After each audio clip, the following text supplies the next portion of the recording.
नमस्कार दोस्तों, मैं गुप्ता सर आप सभी को हमारे YouTube channel spreading math Patna में स्वागत है। दोस्तों, आज इस क्लास के माध्यम से बिहार डीएलएड एंट्रेंस एग्जाम पढ़ेंगे। दोस्तों, पार्ट नंबर 3 रहेगा, ये मैथ पढ़ेंगे। दोस्तों, पार्ट 3 होगा। देखिए, क्वेश्चन 1 में है कि 0 और 50 के बीच में विषम संख्याओं की संख्या क्या है। देखिए दोस्तों, 0 से 50, देखिए 0 से 50 के बीच में विषम संख्याओं यानी विषम संख्याएं क्या है। यानी 0 से 50 से अगर इस तरह 1 0 1 2 3 4 5 6 7 इस तरह का डॉट डॉट अगर 50 तक लिखेंगे दोस्तों, तो इसमें विषम संख्या कितना होगा। जैसे विषम संख्या क्या होता है 1 3 5 7 इस तरह। तो दोस्तों 0 से 50 के बीच में विषम संख्या यानी कितना है 50।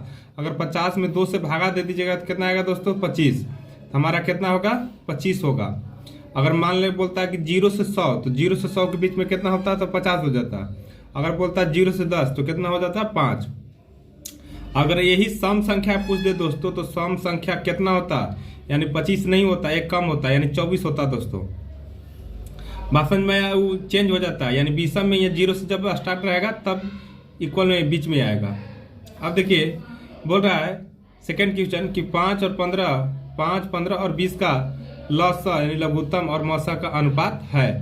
देखिए 5 और 15 और 20 का लसा और मौसा का अनुपात, पहले लसा मौसा निकाल लेंगे।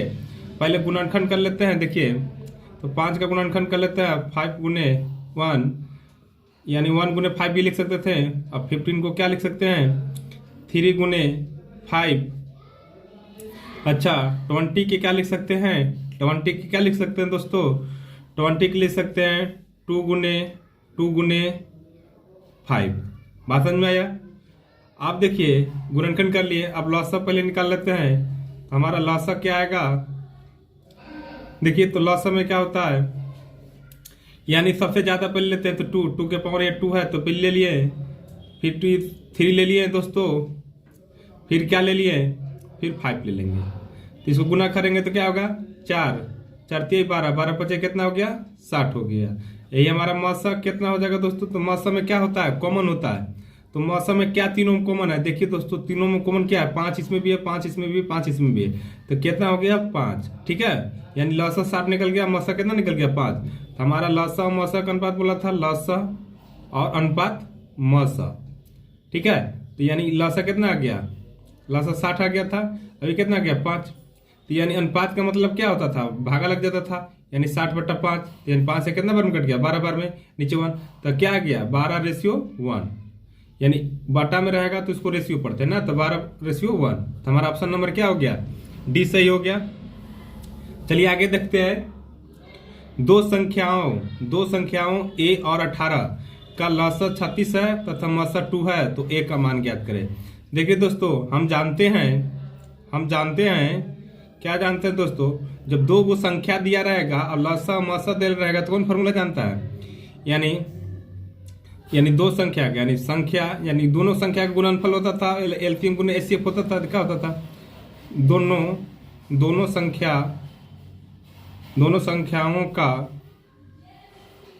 गुणनफल बराबर एलसीएम गुने एचसीएफ यानी लघुत्तम गुने महत्तम। ठीक है, तो दोनों संख्याओं का गुणनफल, तो दो संख्या a गुने 18, तो यानी क्या हुआ है 18 गुने a। बात समझ में आया। लसा यानी क्या हुआ 36 और मसा कितना दिया 2 कर देंगे, 18 दूना 36 और 2 दूना 4, तो a का मान कितना आ गया दोस्तों 4 आ गया। तो बात समझ में आ गया, यानी सी हो गया। क्वेश्चन नंबर 4 देखते हैं। यदि p तथा q दो अभाज्य संख्या है तो उनका मौसा क्या होगा। देखिए दोस्तों अभाज्य संख्या क्या होता है, वैसा संख्या कि जो एक से कटे और स्वयं खुद से कटे। तो मान लेते हैं कि देखिए मान लेते हैं क्या होता है 2 होता है 3 होता है 5 होता है 7 होता है 11 होता है। देखिए इसमें से किसी का भी गुना 2 का निकालिएगा ना दोस्तों, मान लेते हैं कि 3 और 7 का हम लस यानी अभाज्य संख्या का मौसा निकालते हैं, तो इनमें से क्या होगा 3 का, अब मान लेते हैं कि 5 का 3 5 का ले लेते चलिए, तो इसमें क्या होगा 3 गुने 1, अब क्या इसमें 5 गुने 1। तो मौसम में क्या होता था कॉमन होता था, कॉमन तो 1 है, तो हमारा क्या हो जाएगा 1 हो जाएगा। अगर कितनों संख्या का हमारा मौसम पूछेगा तो उसमें 1 आंसर होता है, याद रखिएगा दोस्तों। क्यों होता है 1, क्योंकि उसका कॉमन हमेशा कितना होता है, कॉमन हमेशा एक ही होता है, इसके वजह से उसका मौसा 1 होता है। अब देखिए क्वेश्चन नंबर 5 में सबसे छोटी अभाज्य और सबसे छोटी भाज्य संख्या का गुणनफल है। सबसे छोटी अभाज्य और सबसे छोटी भाज्य संख्या का गुणनफल है। देखिए गुणनफल क्या होगा, सबसे छोटी अभाज्य क्या होता है 2 होता है, और सबसे छोटी अभाज्य 2 होता है, सबसे छोटी अभाज्य 2 होता है, और छोटी भाज्य संख्या क्या होता है 4 होता है। सबसे छोटी अगर अभाज्य बोले दोस्तों तो 2, और भाज्य क्या बोलेगा तो 4, ठीक है, सबसे छोटी 4, तो दोनों गुणनफल करेंगे तो कितना जाएगा 8 दोस्तों। तो ये क्या हो जाएगा हमारा 8 हो जाएगा दोस्तों। समझ में आप लोग के आ रहा होगा हम क्या बोल रहे हैं। देखिए क्वेश्चन नंबर 6 में क्या है दोस्तों, क्वेश्चन नंबर 6 में है कि निम्न में से कौन अभाज्य है। तो हम अभाज्य बताएं कि वैसा संख्या जिसका कॉमन 1 होता है और स्वयं खुद संख्या होता है, यानी वैसी संख्या जो 1 से कटे और स्वयं खुद से कटे वो अभाज्य संख्या होता है। देखिए तो 25 में क्या से कट जाएगा, 5 से भी कट जाएगा और 25 से भी कट जाएगा, अब 1 से भी कट जाएगा। तो इसको क्या इवी नहीं होगा, इवी 2 से 4 से सबसे कट जाएगा, 15 इवी 3 से कट जाएगा, 5 से 29 है दोस्तों। 29 से जो स्वयं 29 से कटेगा और 1 से कटेगा, तो कौन हमारा भाज्य संख्या हो गया, डी हो गया। देखिए 7 है 3.27 के पावर रेकरिंग यानी बार। तो क्या है, एक पूर्णांक है, एक परिमेय है, एक अपरिमेय है, एक प्राकृत है। जब इस तरह का दोस्तों रहता है ना रेकरिंग वाला, तो क्या होता है हमेशा परिमेय संख्या होता है, याद रखिएगा। अब दिया है किसी पूर्णांक m के लिए सम संख्या का रूप है। तो सम संख्या m के लिए सम संख्या क्या होता है 2m के रूप में होता है दोस्तों। क्या होता है 2m। m को एक पूर्णांक लीजिए, अगर मान लो 0 नहीं रख सकते हैं दोस्तों, अगर 0 रखेंगे तो खुद 0 हो जाएगा, तो सम संख्या 0 थोड़े है, तो हम मान लेते हैं कि 1 से रखेंगे। 0 अपवाद में है तो 0 हम नहीं ले करेंगे, और ले भी सकते हैं। देखिए निम्न में से किसका दशमलव प्रसार शांत है। देखिए दोस्तों शांत का कंडीशन क्या है कि जिसका यानी हर का गुणनखंड कितना होना चाहिए, 2 होना चाहिए या 5 होना चाहिए। हर का गुणनखंड 2 या 5 होना चाहिए। तो देखिए तो हर का गुणनखंड 2 हो या 5 हो या दोनों हो, हर का गुणनखंड। तो 8 में करेंगे तो क्या आएगा, ठीक है, तो 2 गुने 2 8 आएगा। 15 करेंगे तो 3 गुने 5 आएगा। इस 7 का करेंगे क्या होगा, यानी 7 का 343 होता है, इसका अलग अलग हो जाएगा कुछ, ठीक है। 3 और 5 में नहीं आएगा, 2 और 5 में नहीं आएगा, क्योंकि 2 से ही नहीं करता है, ये भी कुछ अलग आ जाएगा। तो हमारा क्या होगा ऑप्शन में ए हो जाएगा, 3/8 हो जाएगा। अब देखिए 2 या 2 से अधिक अभाज्य संख्याओं का मौसा। अगर देखिए दोस्तों हम पीछे बताए थे कि कितनों संख्या अगर दे देवे अभाज्य संख्या और उसका बोलेगा कि मौसा निकालने के लिए, तो हमेशा कितना होता है हमेशा कितना होता है 1। 2 या 2 से अधिक अभाज्य संख्याओं का मौसा हमेशा कितना होता है 1 होता है। 2 भी संख्या बोले या 2 से ज्यादा भी बोले, हमेशा उसका भाज्य संख्या का मौसा कितना होता है 1 होता है।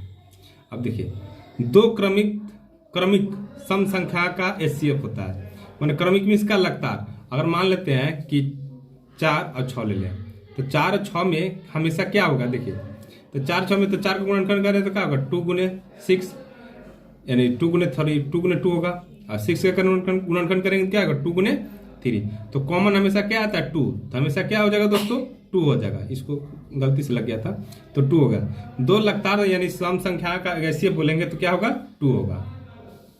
अब देखिए बहुत ईजी है, बोल रहा है कि किसी धनात्मक पूर्णांक ए तथा बी के लिए ए बी का मौसा इतना, ए बी का मौसा गुने ए बी का लसा निम्न में से किसके बराबर है। देखिए दोस्तों जब 2 संख्या दे रहता है ए और बी, यानी 2 संख्या दे रहता है और उनका लसा और मौसा दे रहता है, तो क्या होता है, यानी पहली संख्या गुने दूसरी संख्या बराबर एलसीएम गुने एचसीएफ होता था। तो हमने पहला संख्या ए दिया है और दूसरी संख्या कितना दिया है बी, बराबर एलसीएम गुने एचसीएफ। तो वही बोल रहा है कि किसी धनात्मक पूर्णांक ए तथा बी, 2 पूर्णांक है ए और बी ले लिए गुण बी। अब ए बी का लसा यानी दोनों का गुणनफल दिया है, क्या ए बी का मौसा यानी एचसीएफ और गुने एलसीएम। तो हमेशा क्या होगा ए गुने बी होगा। तो दोस्तों क्या हो जाएगा आंसर सी हो जाएगा। अच्छा देखिए पढ़े होंगे आप लोग यूक्लिड विभाजन 10th में। यूक्लिड विभाजन एल्गोरिथम 2 धनात्मक पूर्णांकों के लिए निम्न में से किसे प्रकलित करने का तकनीक है। यूक्लिड विभाजन हम लोग इससे इसके सहायता से हम लोग क्या चीज सोल्यूशन करते हैं दोस्तों, तो हमेशा क्या मौसा निकालते हैं, क्या निकालते हैं, मौसा निकालते हैं। आगे देखिए, हम लोग आगे देखते हैं। देखिए क्या दिया है कि √3 और √5, √3 और √5 क्या है, रूट। देखिए दोस्तों रूट है, रूट का जल्दी से हम सोल्यूशन इसका नहीं कर सकते, तो हमेशा क्या होता था, अपरिमेय संख्या दोस्तों होता था। पूर्णांक संख्या यानी क्या होता था, माइनस प्लस, माइनस वाला भी ले सकते थे, प्लस वाला भी ले सकते थे, जीरो पूर्णांक होता है। परिमेय संख्या जानबे करते हैं जिसका हम लोग ओवर रूट निकाल सकते हैं, जिससे पूर्ण संख्या जानबे करते हैं जो जीरो से प्रारंभ होता है। तो क्या होगा हमेशा अपरिमेय संख्या रूट वाला। अगर मान ले कि बोले कि √4, तो ये कौन संख्या है, तो ये अपरिमेय संख्या नहीं होगा दोस्तों, क्योंकि 4 का कितना होता था, 2 होता था। तो क्या हो गया, परिमेय संख्या हो जाएगा। तो याद रखिएगा, जिसका सोल्यूशन नहीं हो पाया। अब देखिए यहाँ 15 में क्या है, बहुत ही इंपॉर्टेंट क्वेश्चन है। 2.12 है, फिर देखिए 12, फिर यहाँ का 112, फिर क्या 111, फिर यहाँ 11। देखिए यहाँ पर 1 1 है, यहाँ पर 2 1 है, यहाँ पर 3 गो, फिर यहाँ पर 4 गो, फिर यहाँ 5 गो। यानी कुछ मैंने सिस्टमेटिक तरीका से आगे बढ़ रहा है। तो जब दोस्तों इस तरह कर बढ़ेगा ना, तो हमेशा क्या होगा, अपरिमेय संख्या होगा। क्या होगा दोस्तों, अपरिमेय संख्या होगा, याद रखिएगा। अगर यही रहता कि 2.12 12 यानी कोई एक ही संख्या रिपीट करता ना, जब एक संख्या रिपीट करता तो परिमेय हो जाता है, याद रखिएगा। 16 देखिए रेकरिंग वाला दोस्तों, तो रेकरिंग वाला हम पिछले क्वेश्चन बताए हैं, तो जब रेकरिंग रहता है यानी बार वाला रहता है, तो हमेशा कौन होता था, परिमेय संख्या होता था। अब 17 नंबर में देखिए दोस्तों, बहुत ईजी है कि भाज्य ए और भाजक बी के लिए a बराबर BQ प्लस R में R के लिए कौन सा है। देखिए 10th का क्वेश्चन दिया है दोस्तों। तो हमेशा क्या होगा, तो जो R का मान होता है ना, 0 से ग्रेटर होता है या इक्वल होता है, और B से क्या होता था, लेस देन होता था। तो हमेशा क्या हो जाएगा, C हो जाएगा दोस्तों। अब देखिए संख्या 0.32 पावर 12 को P/Q के रूप में लिखा जा सकता है दोस्तों। बहुत ईजी है। देखिए इस तरह जब लिखना है ना, तो यहाँ लिखा क्या लिखेगा, 0, यहाँ जो रहेगा संख्या 0 प्लस अब पूरा लिख दीजिए। अब देखिए 2 है, इस 3 पर रैंकिंग नहीं है, तो क्या करेंगे, 3 घटा देंगे। अब एक ऊपर रैंकिंग है तो यहाँ 9 लिख देंगे, अब एक ऊपर रैंकिंग नहीं है तो 0 लिख देंगे। अब देखिए तो इसको तो कुछ समस्या ना है, तो 32 में 3 घटाएंगे तो कितना बचेगा, 29, और नीचे 90। तो क्या हो गया दोस्तों, 29/90 आंसर। अब देखिए x के पावर n प्लस 1 का एक गुणक x प्लस 1 है, तो n निश्चित रूप से क्या होता है, n का मान हम बोल रहा है कि x के पावर n प्लस 1 का एक गुणक यानी एक गुणनखंड उसका x प्लस 1 है, तो n निश्चित रूप से क्या होता है, विषम पूर्णांक होगा कि सम पूर्णांक होगा कि दोनों होगा कि इनमें से कोई नहीं। देखिए दोस्तों मान लेते हैं कि x के पावर विषम पूर्णांक मान लेते हैं, विषम ले लेते हैं, मान लेते हैं कि 3 ले लेते हैं, और यहाँ भी 1 माने 1 के पावर 3 लिखते हैं, कोई समस्या ना है। तो देखिए तो हम जानते थे कि AQ प्लस BQ का फॉर्मूला क्या होता था, A प्लस B होता था कि ना, फिर नहीं आता था A² plus B² minus A भी होता था। तो इसका क्या फॉर्मूला था, x प्लस 1 होता है, और यहाँ पर क्या होगा x² प्लस 1, ठीक है, प्लस x होता था। तो देखिए तो अगर मान लेते हैं कि एक विषम पूर्णांक के लिए, अगर ये सम पूर्णांक के देखिए, तो यहाँ मान लेते हैं कि 2 ले दें या 1 दे दें, तो इसका कोई फार्मूला होता है दोस्तों, मान लेंगे स्क्वायर, इसका तो फार्मूला ना, अगर यहाँ माइनस रहता था फार्मूला होता था A² माइनस B²। तो हमेशा क्या होगा, हमेशा विषम पूर्णांक होगा दोस्तों। तो क्या होगा दोस्तों, ये हमेशा विषम पूर्णांक होगा। क्यों कि AQ प्लस BQ के रूप में होता है, तो इसका A प्लस B कॉमन हो जाता था। समझ में आ गया, तो विषम पूर्णांक क्या हुआ। चलिए आगे क्वेश्चन नंबर देखते हैं दोस्तों। देखिए बहुत ईजी है, 20 नंबर। देखिए संख्या रेखा पर, यानी क्वेश्चन नंबर 20 क्या है दोस्तों, क्या है कि संख्या रेखा पर प्रत्येक बिंदु प्रदर्शित करता है। यानी संख्या रेखा पर हम लोग क्या चीज का रिप्रेजेंट कर सकते हैं। देखिए दोस्तों ये हमेशा वास्तविक संख्या, तो वास्तविक संख्या में जितनी भी संख्या है, परिमेय है, अप्रिमेय है, उस सभी को हम लोग संख्या रेखा पर प्रदर्शित कर सकते हैं। तो यानी क्या हो जाएगा दोस्तों, वास्तविक संख्या होगा। प्राकृतिक संख्या तो करबे करते हैं, परिमेय करबे करते हैं, अप्रिमेय करबे करते हैं, और तीनों का तो भी कर सकते हैं ना। तो तीनों यानी क्या हो गया, वास्तविक संख्या हो गया दोस्तों। अब देखिए क्या है कि सबसे छोटी पूर्ण वर्ग संख्या जो 16, 20 तथा 24 के प्रत्यय से भाज्य है। देखिए छोटी बोलेंगे ना दोस्तों, क्या करें, अब पूर्ण वर्ग बोला है। देखिए क्या बोला है, पूर्ण वर्ग होना चाहिए। देखिए तो 16, 20 और 24, तो इसको क्या लघुत्तम निकालते 2 से कितना बार में, 8 बार में, 10 बार में, 12 बार में, ठीक है। अब देखिए 2 से 4 बार में, और 2 से 5 बार में, 2 से 6 बार में, 2 से 2 बार में, यहाँ 5 बार में, यहाँ पर बार में, 3 बार में। बात समझ में आया। फिर यहाँ से देखिए तो आप तो गुणनखंड नहीं होगा, देखिए तो क्या कर देंगे, इसको गुणन कर 2 गुने 2 गुने 2 गुने 2 गुने 5 गुने 3, यानी देखिए तो क्या होगा जोड़ा, एक तो ई जोड़ा हो गया, एक तो ई हो गया। और इसका जोड़ा नहीं पूरा है ना, तो अपने से मन से 5 से गुना कर दीजिए, इसमें नहीं जुड़ा है तो अपने से 3 से गुना कर दीजिए, क्या कि पूर्ण वर्ग बनाने के लिए। ठीक है, तो पूर्ण वर्ग बनाने के लिए क्या हो गया, 2 गुने 2 2 गुने 2 5 गुने 5 3 गुने 3। क्यों किया दोस्तों, इसको हमको पूर्ण वर्ग बनाना है। अब इसको गुना करिए तो देखिए तो 2 दूना 4, ठीक है, सुनिए 4 देखिए 5 पचे 25, 25 चौके कितना हो गया 100, ये गुना करेंगे तो कितना आ जाएगा 100। अभी 3 तरीका 9 और 9 गुने 4 यानी कितना हो गया 36, तो दोनों गुना करेंगे तो कितना आएगा 3600 होगा। दोस्तों बात समझ में आया होगा। चलिए तो आंसर में क्या हो जाएगा, डी हो जाएगा, तो 3600 इस तरह का रहेगा। हमेशा जो जोड़ा नहीं पूरेगा, देखिए दोस्तों ये जोड़ा नहीं पूरा, इसको हमेशा जोड़ा पूरा करके अपने से गुना करते हैं। अब देखिए क्या है, 2 संख्याओं का गुणनफल है, 2 संख्याओं का गुणनफल। जब 2 संख्या का गुणनफल दे रहा था क्या होता था, एलसीएम गुने एचसीएफ होता था, तो क्या आ जाएगा दोस्तों बी होगा। दोस्तों वीडियो अच्छा लगे तो चैनल को सब्सक्राइब करिए, धन्यवाद।